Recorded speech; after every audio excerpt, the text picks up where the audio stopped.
कैबल्य साहित्य संसद ओडिशा पक्षर अनुष्ठित होती 50तम राज्यस्तरीय जलवायु परिवर्तन साहित्य प्रतिबिंब 2024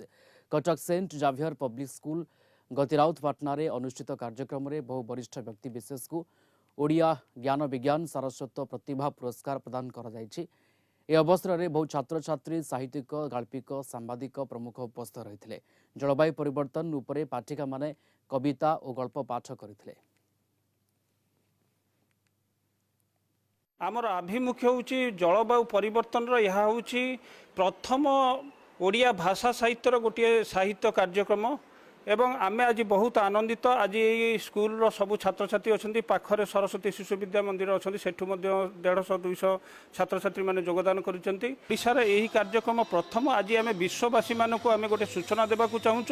जलवायु परिवर्तन